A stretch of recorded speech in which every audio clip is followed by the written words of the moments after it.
bonjour tout le monde et bienvenue sur cette conférence Cloud West. Merci d'être présent aujourd'hui pour parler un peu d'analytics liés au monde du jeu vidéo. Alors avant même de commencer, je vais me présenter. Je m'appelle Steve Well. Je suis Solutions Architect chez AWS et je travaille principalement sur le vertical des jeux vidéo, donc tout ce qui est écosystème des jeux vidéo. Donc on va toucher au e-sport, au cloud gaming et bien sûr aux studios de jeux vidéo. Et aujourd'hui, l'objectif, c'est vraiment d'arriver à parler vraiment de la data dans le monde du jeu vidéo, parce que je pense que vous devez tous, sûrement tous en tout cas, jouer chez vous. Donc comment ça se passe derrière? Et en tout cas, l'objectif aujourd'hui, durant cette heure, ça sera de faire une petite introduction. Euh, et moi, j'aime bien commencer par toujours parler un peu des jeux qui m'ont passionné dans la vie. Alors, je suis un grand adepte de tout ce qui est Zelda, je pense que j'ai tous les Zelda de toutes les consoles, de la Nintendo. Et oui, j'ai encore la Nintendo avec la bonne vieille Péritel qui se branche, donc c'est pour ça que je garde toujours des vieilles télés, jusqu'au dernier Zelda, bien évidemment. Mais aujourd'hui, ce qui me passionne beaucoup, c'est Satisfactory. Pour ceux qui ne connaissent pas, je vous invite à regarder. Ceux qui sont passionnés justement par la data, par le merge, et ben, c'est un jeu qui est génial. On y passe des heures et on s'oublierait presque dedans. Ceci étant dit, on va revenir au thème principal qui est l'analytics dans le monde des jeux vidéo. Tac. Ah, voilà. Et avant de commencer, on va passer tout de suite par une petite citation de Supercell.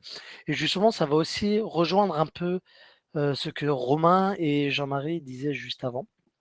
Au niveau infrastructure, au niveau plateforme, ben, au même titre, aujourd'hui, il faut voir l'analytics comme un produit qui va faire évoluer. Et c'est pas parce qu'on a ce produit-là dans notre jeu vidéo que en fait notre jeu il va se transformer en hit game, d'accord? C'est pas parce qu'on a la meilleure data platform que notre jeu va être une vraie réussite.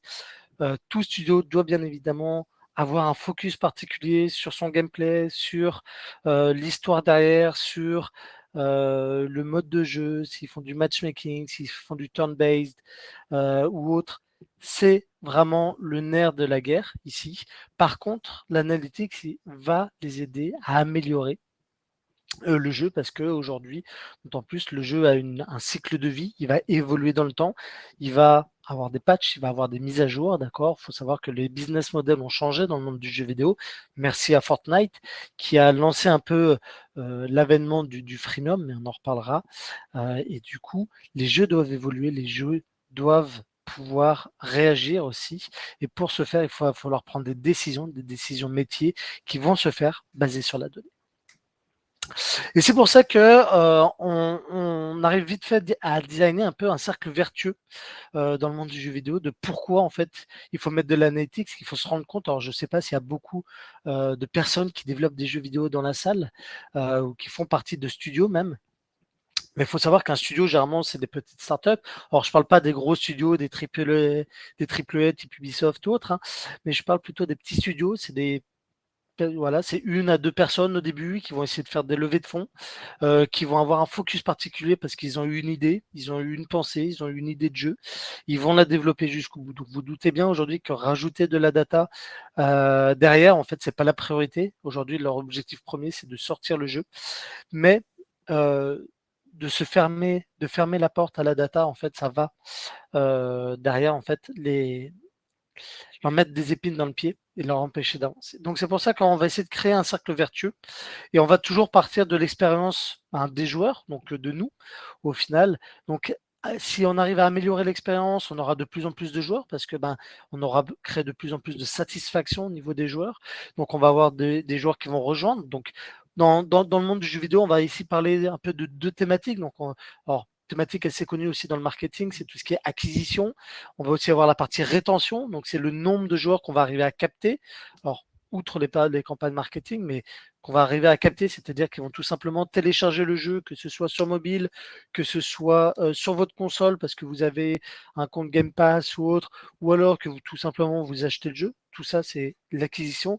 Et la rétention, c'est vraiment le fait de garder les joueurs. C'est-à-dire que si je télécharge le jeu sur mon téléphone, donc c'est génial, j'ai fait de l'acquisition, j'ai créé un compte.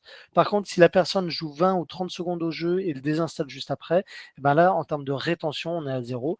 C'est-à-dire qu'on n'arrive pas à fédérer le joueur, à le faire revenir et à le faire participer. Et donc, bien évidemment, c'est que le jeu ne marche pas. En tout cas, plus on aura d'utilisateurs, plus on aura de données, plus on aura de données, plus on pourra prendre des décisions basées sur celles-ci et donc améliorer le design. Alors, quand je parle de design, ici, on ne va pas que parler du gameplay, mais bien évidemment, c'est 80% ici du jeu.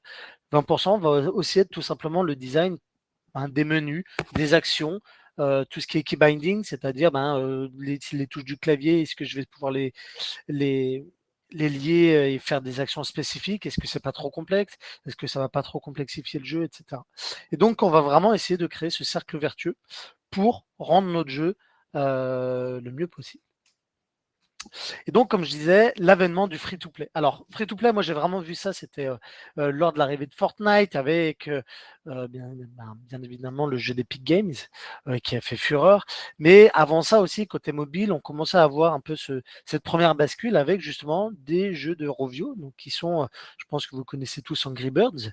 Et donc, qu'est-ce que ça signifie le free-to-play? C'est qu'avant, en tout cas, l'ancien business model, on arrivait, on allait dans notre magasin favori ou dans notre store favori mobile et on achetait le jeu, on le payait 10 euros, donc une certaine somme, ça faisait du cash. On jouait au jeu et au final, tout était, en tout cas dans la partie acquisition, dans la captation au niveau marketing. C'est-à-dire que la personne pouvait arriver, s'il était séduit, on avait des bonnes notes sur le store, il était prêt à investir, à payer l'argent initial et on avait accès à toutes les fonctionnalités.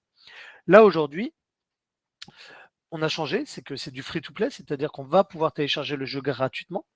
Sauf que derrière, en fait, il va y avoir en fait de ce qu'on appelle du in-app purchase, c'est-à-dire vraiment des zones d'achat et des zones où on va pouvoir voilà, dépenser de l'argent et en tout cas faire évoluer le jeu ou débloquer possiblement certaines fonctionnalités.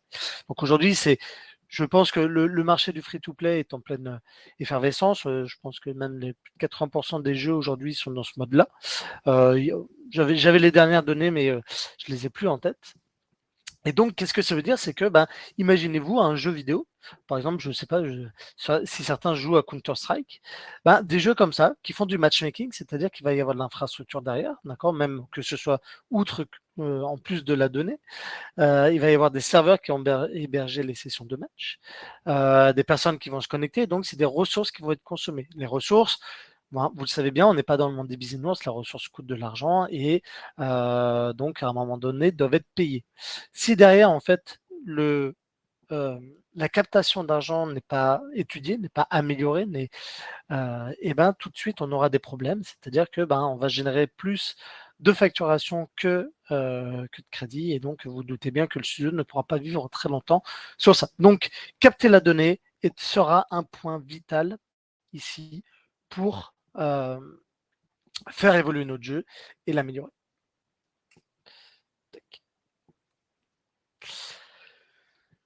J'en ai parlé, l'amélioration. Alors, aujourd'hui, quel serait l'impact justement de ne pas avoir de plan pour la captation de la data? Déjà, il faut s'imaginer que les studios, il y en a beaucoup.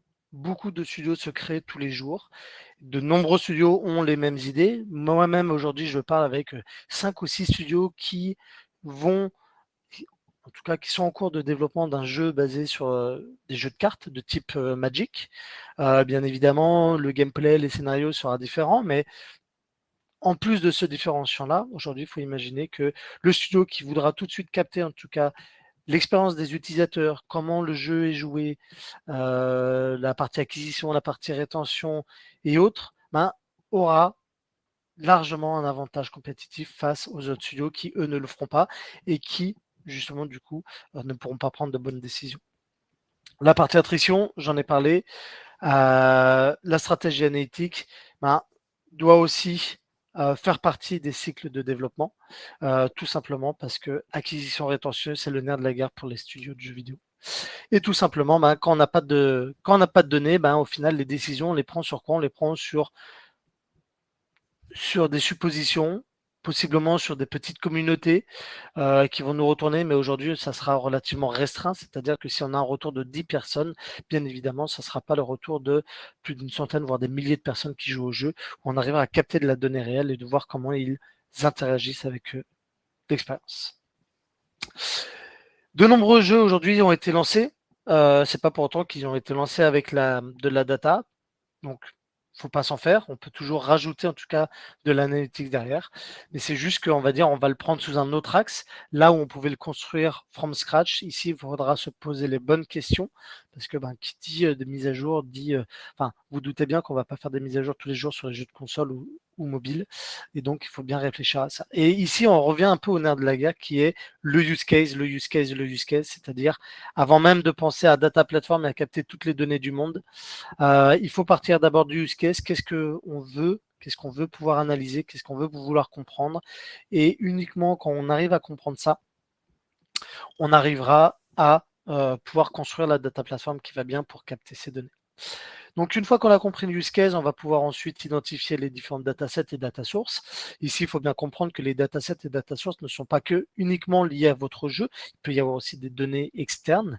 Par exemple, moi, j'avais parlé à un studio qui captait et qui analysait et utilisait les données de forecasting météo.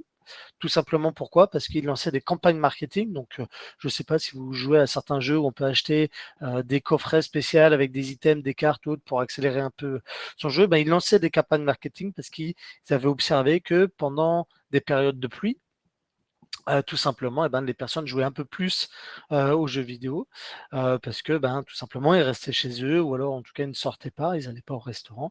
Ils jouaient un peu plus aux jeux vidéo et donc ils étaient beaucoup plus, on va dire, réceptifs à ce genre de campagne.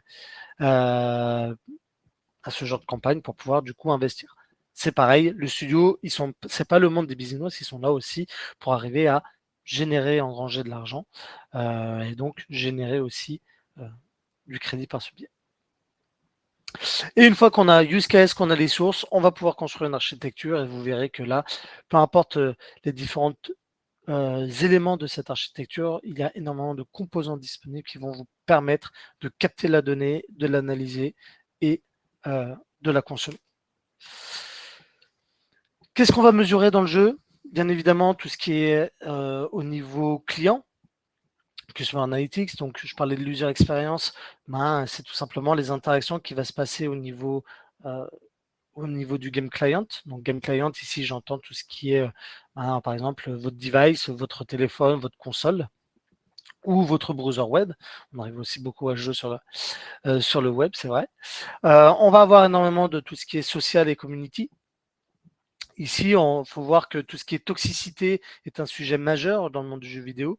Dès qu'on va créer des communautés intérieures, internes au jeu, où des personnes vont pouvoir échanger, bien évidemment, il y aura des personnes mal intentionnées qui vont vouloir communiquer. Il va possiblement y avoir aussi des personnes mal intentionnées qui vont demander des informations personnelles à deux personnes. Donc, il va falloir arriver à les traquer, à les identifier et à faire de la modération automatique, bien évidemment.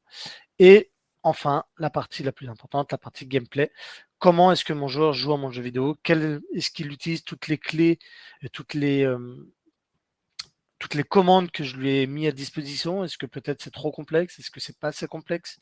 Est-ce que, par exemple, si j'ai fait un puzzle game, est-ce que tout simplement mon joueur passe un temps, on va dire, jugé normal pour résoudre le problème? Ou alors est-ce que pendant les 5 premiers niveaux, il l'a fait assez rapidement et le 6e, il y a passé 3 heures parce qu'il est trop compliqué? Donc tout ça, c'est de l'information qu'il faut capter pour pouvoir améliorer et améliorer notre jeu.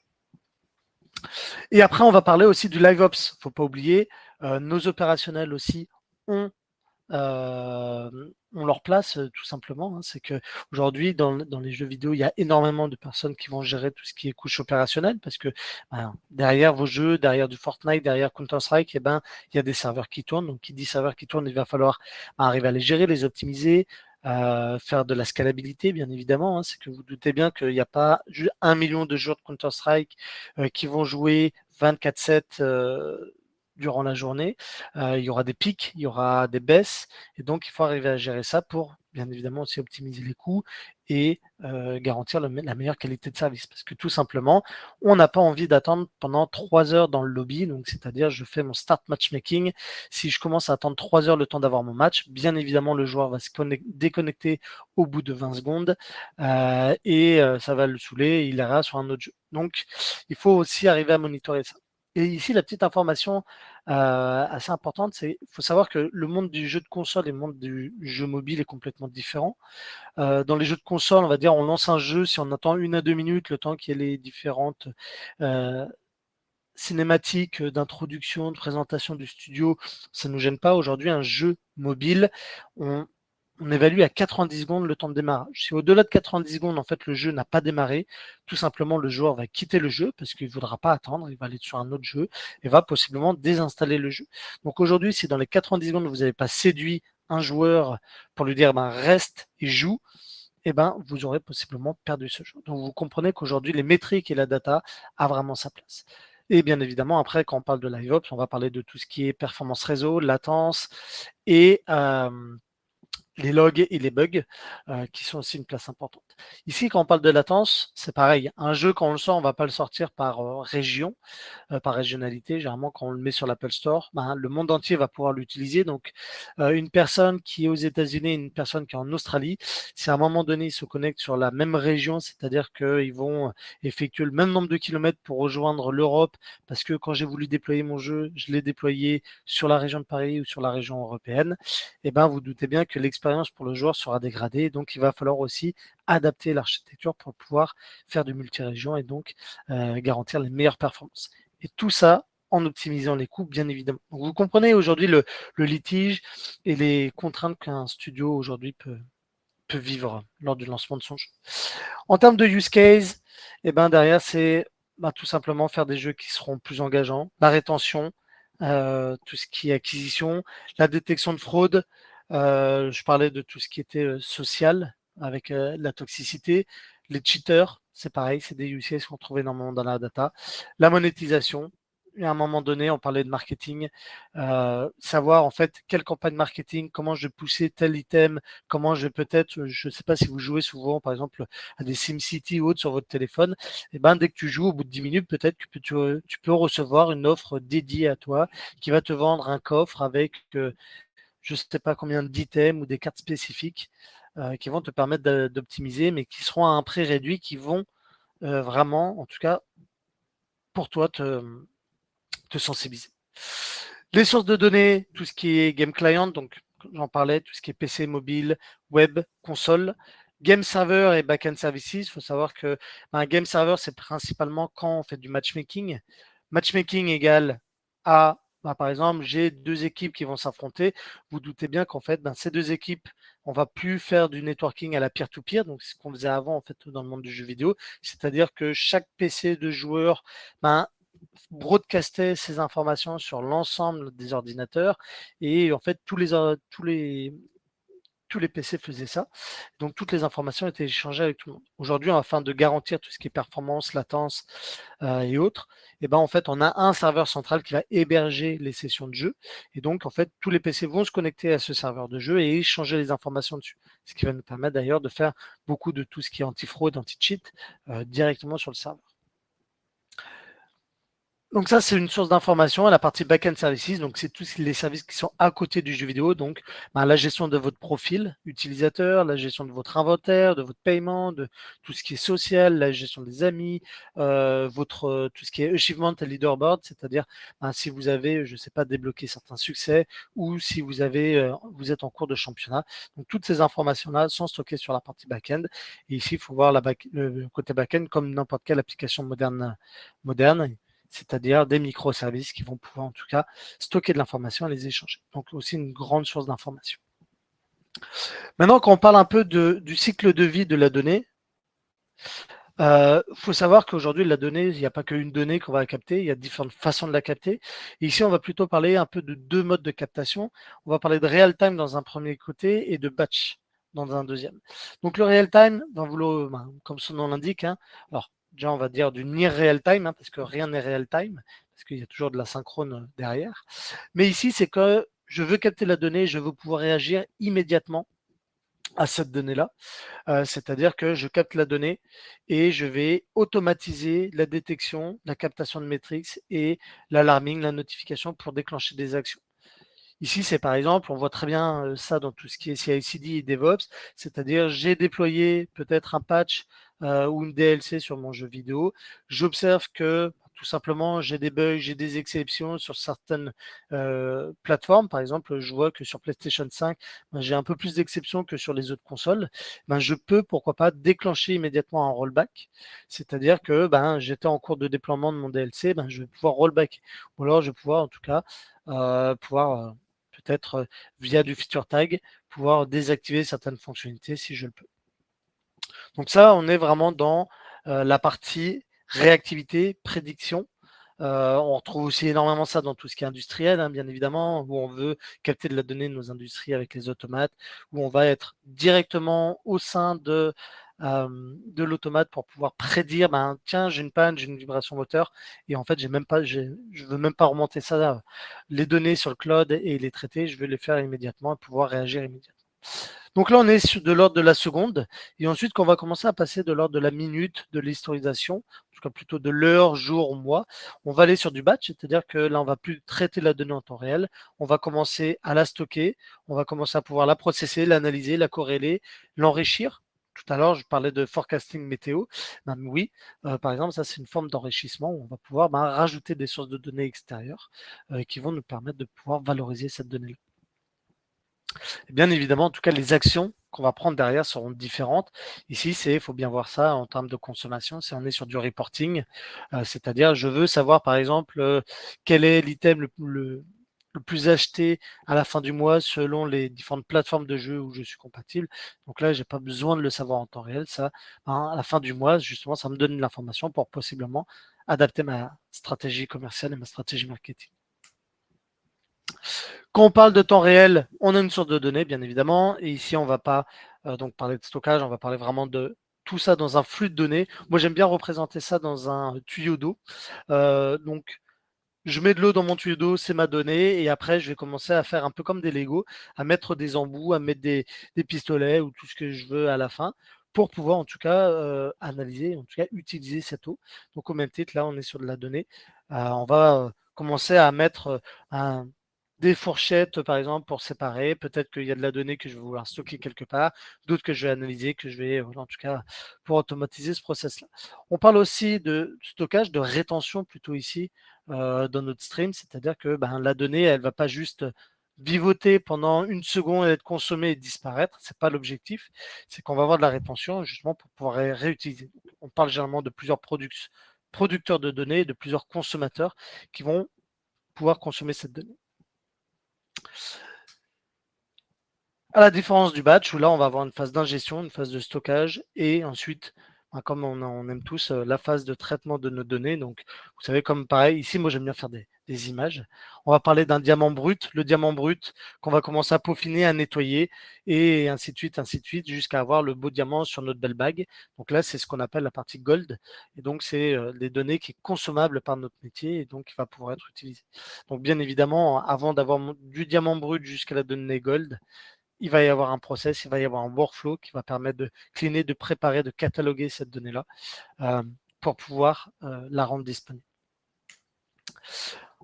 3 types de données, là je suis assez rapide dessus.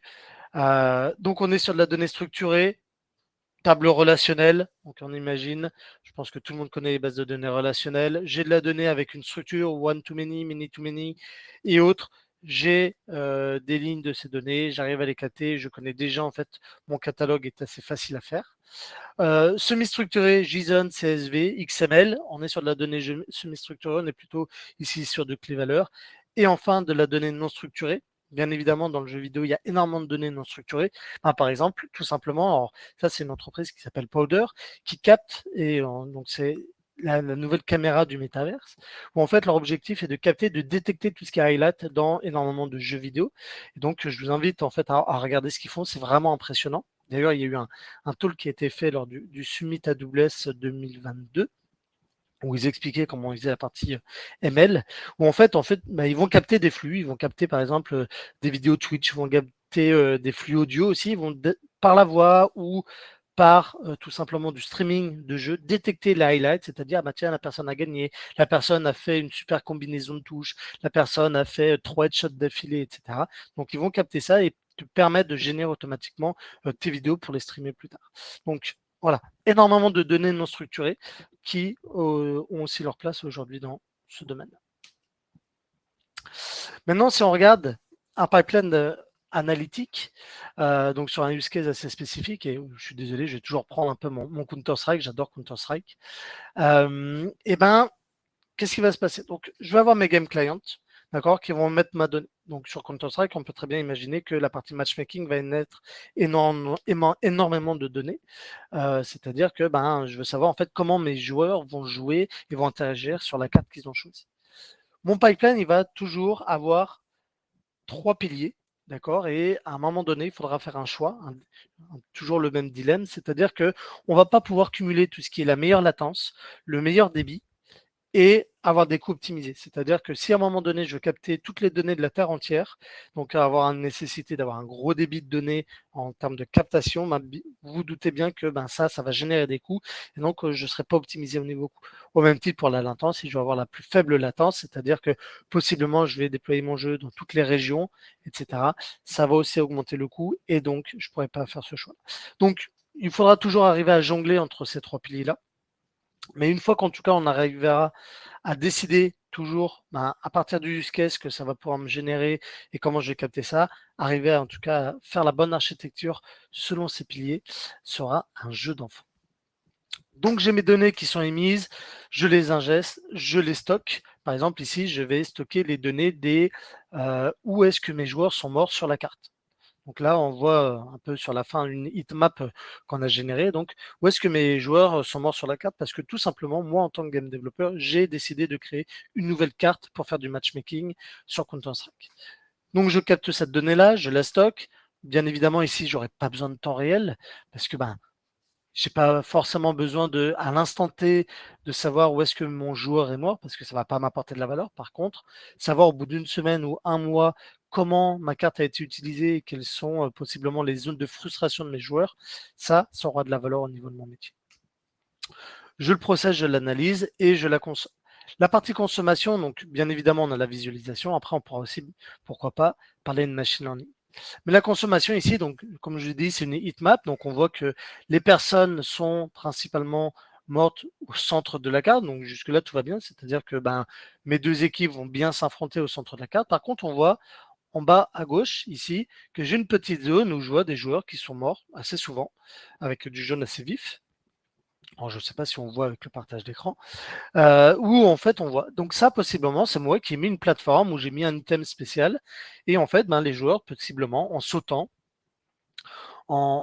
sur la plateforme ben, sont tombés parce que peut-être qu'elle était mal positionnée, peut-être qu'elle était difficile à atteindre et donc ici qu'est-ce qui va se passer, c'est que j'ai généré de la frustration sur mes joueurs. Qui dit frustration sur mes joueurs dit possiblement ben, qu'ils vont pas aimer la carte. Possiblement, ils vont pas vouloir rejouer. Possiblement, bah, ma super carte ne va peut-être pas être utilisée dans des championnats. Donc, mon objectif, en tout cas, sera de supprimer ces zones de frustration parce que un joueur frustré, c'est un joueur qui ne joue plus sur le jeu. Maintenant, si on parle d'infrastructure, alors je pense que je ne sais pas si dans la salle, certains connaissaient Flappy Bird. Flappy Bird, alors, je sais même plus il y a combien de temps j'y jouais à ce jeu. C'est un jeu qui a fait fureur, donc pour ceux qui ne connaissent pas, c'est un petit oiseau où on devait le monter et descendre et passer des puzzles. Et c'était un phénomène parce que je pense qu'il avait battu les records de téléchargement sur l'Apple Store et sur Google Play. Tout le monde voulait jouer à ce jeu. Ça a été fait par un seul gars, je ne sais plus où. Il me semble que c'était en Amérique du Sud qu'il avait développé. Et ça fait vraiment un véritable buzz, en tout cas ce jeu.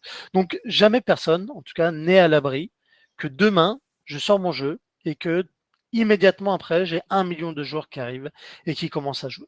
C'est le phénomène des jeux vidéo, hein, c'est de faire des hit games, c'est-à-dire que mon gameplay est tellement bien, que j'ai tellement attiré du monde, que en fait tout le monde en a parlé, tout le monde l'a téléchargé, tout le monde s'est mis à jouer. Donc quand on parle d'infrastructure, et même sans parler de matchmaking ou autre, ni de back-end, quand on parle déjà rien que de données analytiques, c'est que ben, si j'ai du jour au lendemain 1 million de joueurs qui arrivent et qui jouent à mon jeu, ben, vous, vous doutez bien aujourd'hui que la donnée qui va être générée sera aussi conséquente et qu'il me faudra une infrastructure qui va me permettre de capter cette donnée-là. Et donc, c'est là aussi où les cloud providers arrivent un peu à la rescousse des studios. C'est pour ça qu'on a énormément de relations aussi avec les studios de jeux vidéo. Parce qu'aujourd'hui, justement, ben, et là, sans même parler d'AWS, ici, on va proposer des solutions serverless, qui vont permettre aux studios de jeu de payer déjà uniquement la consommation, c'est-à-dire que leur jeu ne fait pas un hit, mais a une croissance plutôt smooth, et ils vont payer la consommation et au fur et à mesure que les joueurs vont jouer à leur jeu, générer de l'argent pour le studio, ils vont avoir une infrastructure qui grossit. Mais si demain j'ai un hit game aussi, je vais pouvoir avoir une infrastructure qui sera élastique et scalable et qui va pouvoir donc s'adapter à la charge. Et en plus derrière le serverless, alors outre le nom serverless, bien évidemment, généralement, c'est que c'est des infrastructures qui sont managées, qui sont gérées. Donc imaginez-vous sur un studio de 2 à 5 personnes qui déjà ont un focus particulier du développement du jeu. Au niveau opérationnel, ils n'auront pas le temps en tout cas de gérer en plus la partie analytics. Donc prendre des solutions managées, c'est vraiment, on va dire, un avantage particulier pour ces studios. Maintenant, si on parlait un peu plus de technique, aujourd'hui, comment démarrer sur un pipeline d'analyse temps réel? Alors, ici, c'est beaucoup de cases, beaucoup de couleurs, et des solutions qui sont pures AWS, mais autant vous dire que cette data platform, cette Game Analytics platform peut être tout simplement répliquée sans aucun souci sur le fournisseur que vous voulez. Ici, l'objectif et l'avantage principal ici, c'est que c'est des services qui sont serverless. Donc, c'est-à-dire que l'objectif, c'est de minimiser en tout cas la partie gestion pour les utilisateurs et de pouvoir être adaptable par rapport au volume de données.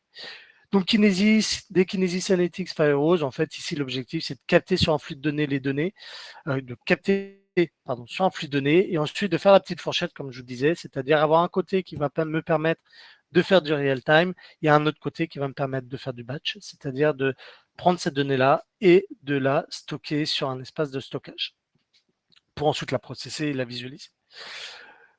Kinesis, pour ceux qui ne connaissent pas, on peut faire très rapidement une correspondance avec du Kafka. Kafka aussi est très utilisé dans le monde du jeu vidéo pour capter justement l'ensemble de ces données. Aujourd'hui, comment on va pousser ces données-là? Tout simplement, comme je disais, il y a des game clients, forcément, que ce soit mobile, que ce soit console de jeu. Il va y avoir l'utilisation d'un SDK, alors que ce soit le SDK AWS ou des librairies dédiées pour faire du push message sur du Kafka, ça marche aussi. On a un SDK, on pousse la donnée sur notre flux de données et ensuite on va pouvoir faire les deux traitements de données, c'est-à-dire le pipeline d'analyse temps réel ou alors la partie batch. Ici, si on parle de pipeline d'analyse temps réel, donc on imagine toujours notre tuyau d'eau avec l'eau qui coule. À un moment donné, je vais vouloir faire de l'analyse dessus, donc on va faire en fait un petit buffer ici, donc on va faire un peu du windowing d'une minute par exemple. Donc je vais prendre une minute, je vais bufferiser pendant une minute, je vais faire exécuter une requête dessus, donc je vais faire mon analyse de données dessus. Ça va me générer par exemple une métrique. Cette métrique, je vais pouvoir la pousser vers des Grafana ou vers des CloudWatch comme on veut et la visualiser. Comme je vous disais, ici, c'est vraiment en tout cas des use cases qui sont très spécifiques au niveau temps réel. Il faut vraiment avoir cette réflexion. Enfin, j'ai eu de très nombreuses fois l'occasion de parler avec des personnes business où on leur demande tout simplement quelle fraîcheur de données tu veux, quelle fréquence de rafraîchissement tu veux. Ils veulent tous du temps réel, mais après, quand on commence à parler coûts, généralement, c'est là où ils disent bon, en fait, j'en ai besoin peut-être toutes les 10 minutes, toutes les heures, ça me suffira. Donc attention à bien faire attention là-dessus, sinon les coûts peuvent vite devenir conséquents. Donc la partie Kinesis Data Analytics qui me permet d'exécuter la requête, la partie Lambda qui me permet de récupérer l'information en sortie de l'analytics et de la pousser sur mon outil de visualisation, ici CloudWatch, mais Grafana aussi, ça marche très très bien. Aujourd'hui, on voit deux patterns sur l'intégration, donc tout ce qui est Game Engine, faut bien se rendre compte, donc principalement, si on va dire les plus grands du marché, on va parler de Unity, on va parler d'Unreal, qui sont deux moteurs de jeu très connus. Bien évidemment, des gros studios vont aussi avoir la capacité de développer leur propre moteur de jeu, mais ici on n'y est pas. Mais généralement, les moteurs de jeu, on va rencontrer des langages de type .NET ou sur Unreal, on va plus être sur du C++. Donc, qui dit langage relativement bas niveau, alors plutôt pour du C++, pour du .NET, on va dire, c'est quand même beaucoup plus moderne. Mais il va falloir à un moment donné, en tout cas, pouvoir utiliser des librairies qui vont me permettre de pousser l'information, de pousser la donnée de mes game clients sur mon pipeline. Ici, il y a deux façons de faire. Soit donc, j'ai un moteur de jeu qui peut être compatible avec des SDK, du coup, je peux immédiatement inclure une librairie spécifique qui va me permettre de pousser la donnée. Soit, tout simplement à la bonne vieille façon, c'est-à-dire que j'ai une API en frontal. Donc, faire une requête HTTP, ça, on sait tous faire. Il n'y a pas besoin de SDK spécifique pour ça. Donc, je fais une requête HTTP en poste, je pousse la donnée sur l'API qui va faire un peu proxy et qui va tout simplement elle-même après pousser la donnée sur mon flux de données. Donc, ces deux façons de faire sont très utilisées et principalement même dans la partie API Gateway parce que embarquer un SDK en plus dans la partie Game Client, ça peut toujours devenir compliqué. Une petite démo, histoire de se rendre compte. Donc c'était, alors vous en faites pas, j'ai pas construit un hit game ni une révolution du jeu vidéo. Pour ceux qui font un peu de Unity, c'est tout simplement un des tutoriels de Unity qui permettent de faire un jeu en 2D assez rapidement. D'ailleurs, si vous ne connaissez pas, je vous le conseille. Et donc, tout simplement, je lance mon jeu, je me log, donc login mot de passe. Alors, pourquoi se loguer ici Tout simplement, parce que vous doutez bien que les services AWS, en tout cas, ne sont pas ouverts sur le monde entier, c'est-à-dire que tout le monde ne peut pas pousser comme ça de la donnée sur le pipeline d'analytique. Il vous faudra des identifiants, c'est-à-dire tout ce qui est access key, secret key, pour pouvoir vous identifier et en tout cas authentifier vos requêtes vers ce flux de données, alors que ce soit API Gateway ou que ce soit directement via le SDK sur le Kinesis. Et donc pour ce faire, en fait, vous, vous doutez bien qu'on ne va pas embarquer des simili user password directement dans le game client. On va essayer de les générer, de les rendre éphémères. C'est toujours une bonne pratique de sécurité que de faire ça. Et donc, pour ce faire, en fait, à un moment donné, on va échanger une identité, donc l'identité d'une personne contre justement ses credentials, grâce à un service qui s'appelle Cognito Identity Pool, qui est assez pratique, je dois le dire.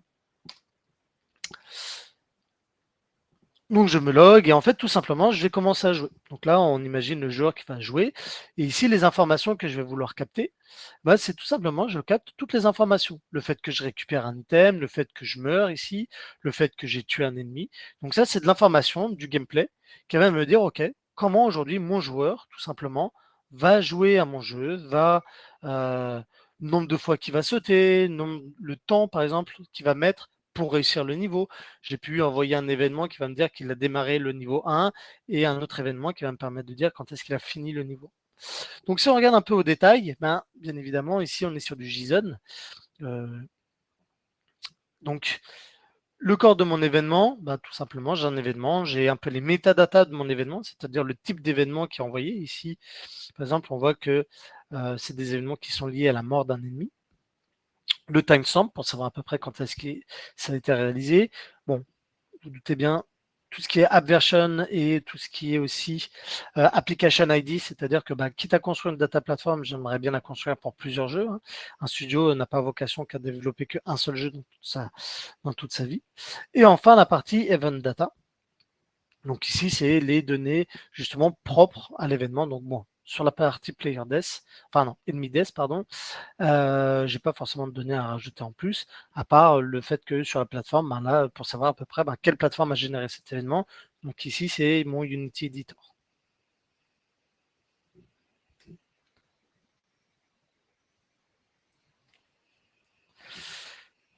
Et est-ce que j'ai remis? Ouais, j'ai remis. Et donc, quand on parle un peu de .NET, et oui, pour ceux qui me connaissaient là, qui sont dans la salle, j'ai dû me mettre .NET. C'est toujours un grand moment de solitude, mais le .NET, c'est pas mal quand même. Et donc là, c'est du .NET, et donc, tout simplement, je vais créer mes classes comme toute pratique de dev, hein, c'est-à-dire que je vais avoir ma classe de service, un peu ma classe qui va me permettre de manager mes événements et de les envoyer directement, donc un peu la classe bas niveau. Et comme tout simplement, je vais pouvoir déclarer les différents événements que je vais pouvoir lancer et les invoquer dans les différentes phases de mon jeu, donc dans toutes les mécaniques de mon jeu. Ensuite, j'ai ma classe, mon manager, donc qui va me permettre de définir ma configuration. Bon, là, c'est une configuration statique, mais on doute bien qu'on va pouvoir surcharger ça à terme. Et tout simplement, je vais commencer à envoyer des informations. Donc là, je vais un peu trop vite. tout petit peu trop vite. Donc là, on avait par exemple, alors, je ne l'ai pas montré dans le jeu, mais on a aussi du in-app purchase, donc c'est-à-dire une capacité de proposer des items à la vente pour mes joueurs. Donc j'ai aussi bien évidemment capté cette information-là, capté l'information du combien il a acheté, le prix qu'il l'a acheté, le nombre possiblement de pièces d'or ou autres qu'il y avait dedans, en tout cas de quoi était composé le coffre, pour possiblement en tout cas comprendre un peu justement les patterns d'achat de mes joueurs. Et ensuite, je package tout ça, je mixe le tout, je crée mon record, je génère l'événement qui va être envoyé à mon flux et je pousse le message à mon flux. Alors ici, bien évidemment, on se rend compte que ici, c'est un jeu mobile à la base. Donc dans la mobilité, vous vous doutez bien que la connectivité, c'est aussi toujours une grosse problématique que l'on a. Et la grosse problématique avec la connectivité, c'est que alors, en France, on a assez bien couvert, mais dans d'autres pays, c'est relativement problématique. Et si on perd le message, si on perd la connectivité, on ne peut pas pousser la donnée. Donc c'est pour ça qu'on a un peu un batch et un buffer qui va nous permettre de stocker un peu la donnée sur le device, de la bufferiser et pouvoir l'envoyer une fois que la connectivité est là. Donc ça, on va pouvoir gérer ça automatiquement et du coup permettre justement un peu cette perte de connexion. Pareil, on s'imagine bien aussi que si on commence à envoyer toutes les informations du jeu mobile directement sur le serveur, si le joueur a son forfait de 200 gigas qui part au bout de 2 jours, vous vous doutez bien qu'il y aura aussi de la frustration derrière et que derrière, on va vite supprimer le jeu.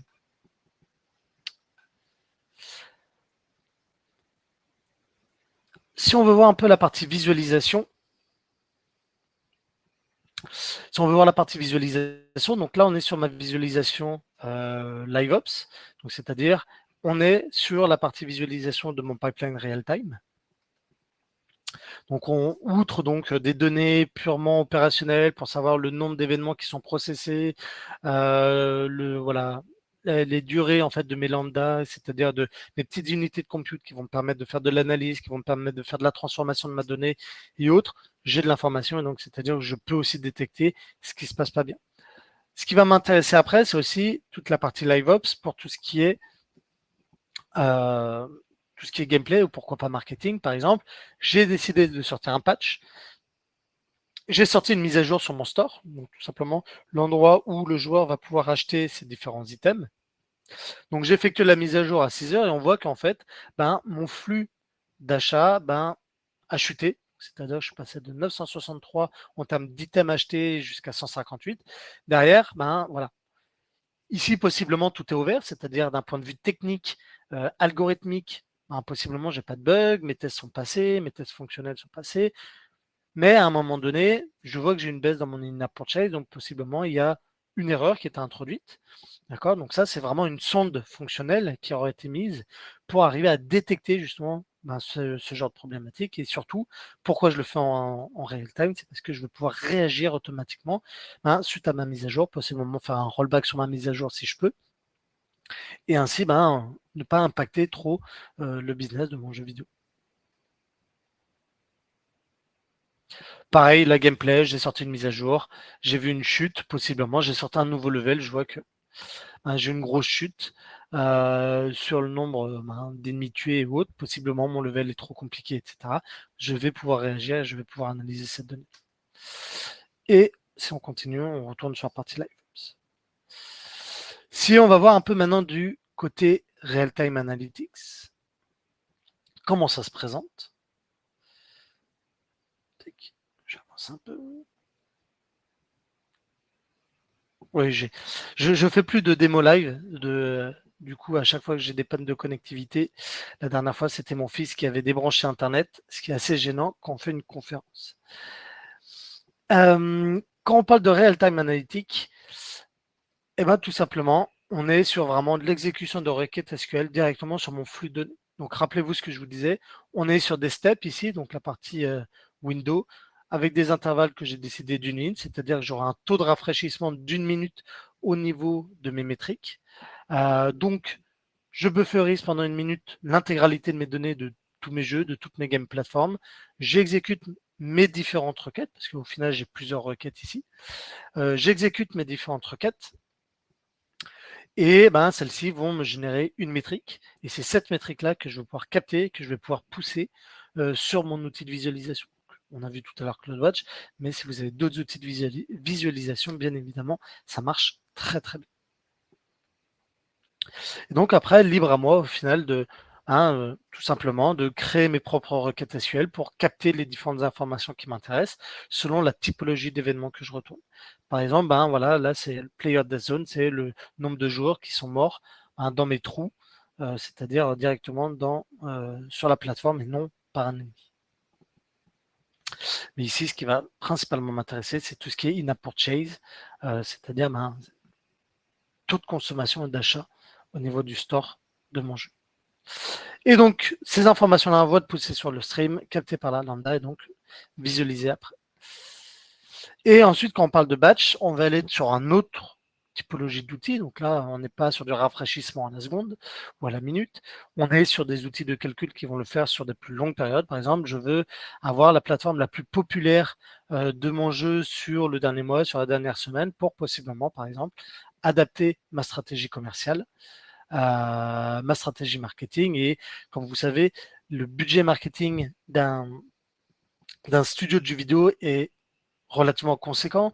Si vous avez vu la sortie d'Horizon récemment, quand je me suis promené à Paris la dernière fois, je voyais même des personnes déguisées en Horizon, j'avais des pancartes géantes.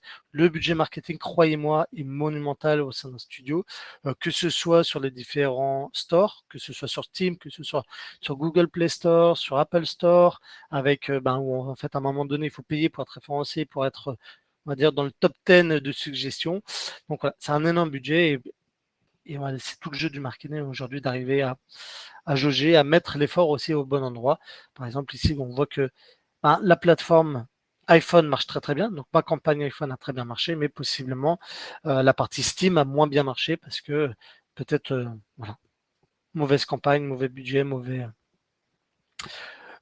méthode de communication ou, en termes de communauté.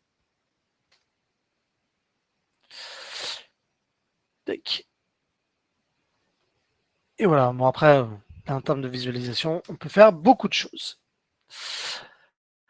Quelques cas d'utilisation. Donc Sega, pour ceux qui connaissent ça, alors moi je jouais au vieux Sonic sur ma bonne vieille Mega Drive que j'ai encore à la maison. Aujourd'hui, donc, faut savoir que c'est un studio donc, qui s'appelle Sega Network Studio qui a décidé de porter les jeux Sonic sur mobile. Donc on peut télécharger les jeux Sonic sur mobile. Alors il y a d'ailleurs les vieux Sonic qui existent, il y a les nouveaux Sonic aussi qui sont portés où on peut jouer. Il y a même un genre de Mario Kart à la Sonic. Et donc aujourd'hui, en fait, ils utilisent justement ces technologies-là. Donc quand vous téléchargez le jeu, ça envoie de la donnée directement pour savoir justement comment vous jouez au jeu, comment vous y prenez pour améliorer le gameplay. Pareil, Supercell, très gros exemple. Bon, ceux qui connaissent Clash Royale ou Clash of Clans, aujourd'hui, il faut savoir qu'ils stockent plus de 10 Tera de données d'événements par jour, donc sur l'intégralité du jeu Clash of Clans uniquement, pas Clash Royale. Donc, imaginez le nombre d'événements, donc c'est plus de 45 milliards d'événements par jour, qui sont envoyés pour comprendre aujourd'hui comment le joueur interagit. Alors là, c'est pas que des données qui sont envoyées de votre mobile, ne vous en faites pas. C'est pas Clash of Clans qui consomme tout votre forfait, loin de là, mais c'est de tous les différents game backend, game client et game server, bien évidemment.